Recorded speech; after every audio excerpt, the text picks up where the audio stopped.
ang mga residente sa barangay. Sa loob ng 4 na taon, maghahanap ulit sila ng bagong pagkukunan ng tubig.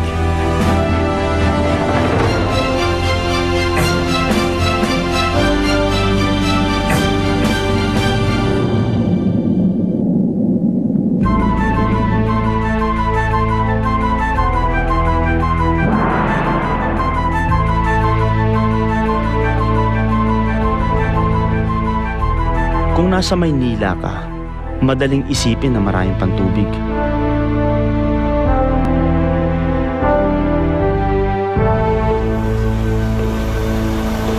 At dahil madali nating nakukuha,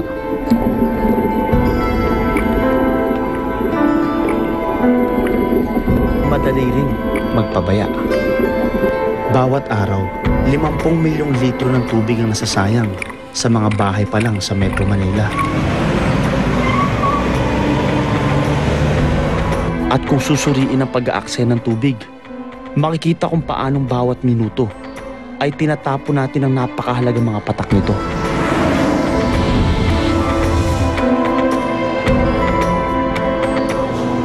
Mula sa simpleng pag-iwan ng tubig sa baso at pagpapabaya sa mga tagas at gripo,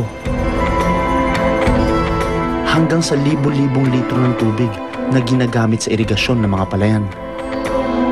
Mahigit 200 milyong litro ng tubig o mahigit 60,000 truck ng bumbero ang nasasayang araw-araw. Kung magpapatuloy ang ganitong pag-aaksaya,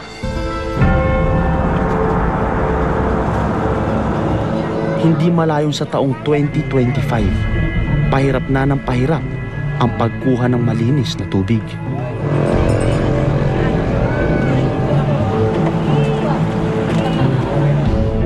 Katulad ngayon, Linggo. O ulit nito, Martes na.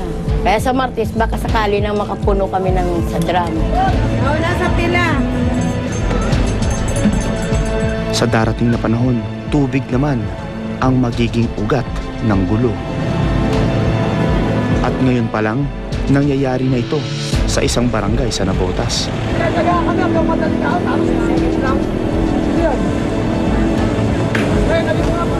Nako, kunti lang naman eh. Kung hindi kami sumingit, wala kaming tubig ngayon. Lahat tayo, nangangailangan ng tubig. Hindi lang ikaw, padusan nito, magbigay ka. Kaya no, pisingit pa ako. Ilang araw na kami wala tubig. Ilan yung atong sa ulian? Pare, balik ka ha! Balik ka! Wala akong tubig, oh! Ayaw ko na, baka mapatay ako sa tubig. Dahil sa tubig, mamamatay ako sa galit ng mga tao dyan. Nasa unahan na ito, ano? Pag lahat ang kakilala, tatambak doon. Sana umulan mamaya. Mapupuno tong drum ko.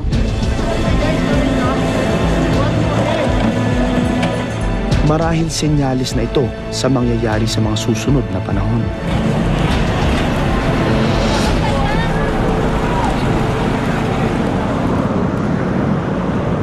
Bukod sa pag-aaksaya, walang habas din ang pagdumi ng tao sa tubig. Sa buong mundo, may 2 milyong tonelada ng dumi at basura ng tao ang itinatapon sa tubig kada araw.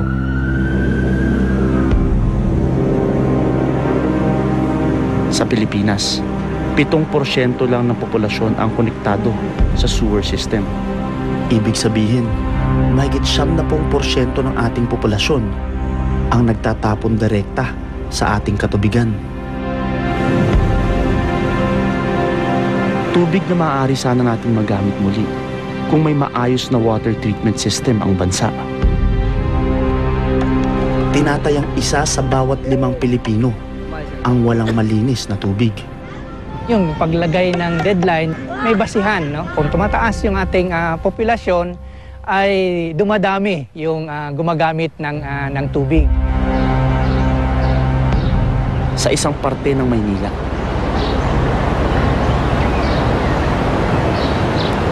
ilang truck ng dumi ang nakuha sa esterong ito dahil sa basura at putik na naipon dito.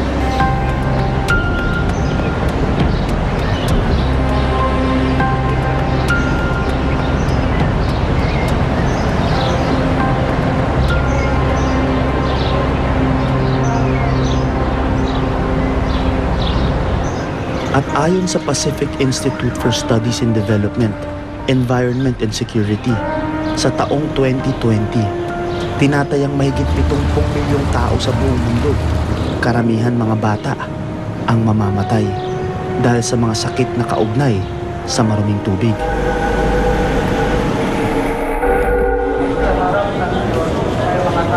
Tatlo ang pinagkukunan natin ng tubig. Ang tubig ulan, surface water tulad ng mga lawa, batis, ilog at mga dam. At ang tubig sa ilalim ng lupa o groundwater.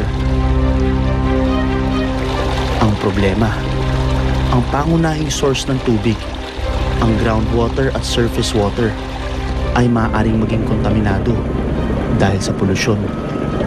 Pag yung mga pollution galing sa spill ay pumapasok pa ibaba, naging dahilan sa kontaminasyon ng groundwater.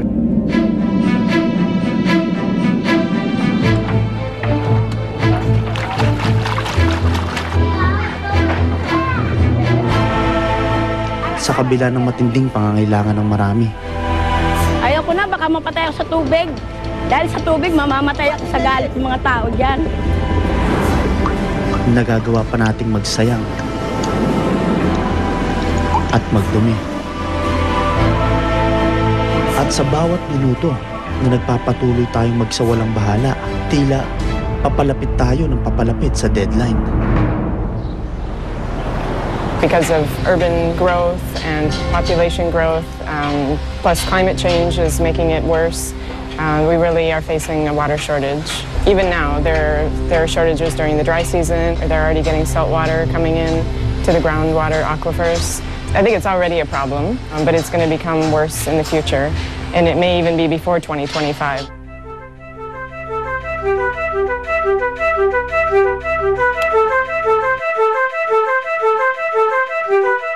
Handa ka bang magising na wala ka ng tubig na may inom?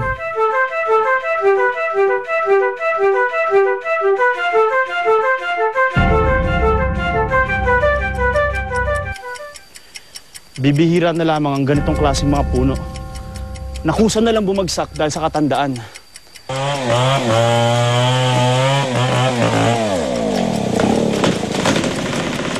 Pero hindi pa ito ang pinakamalalang pinsala sa kagubatan.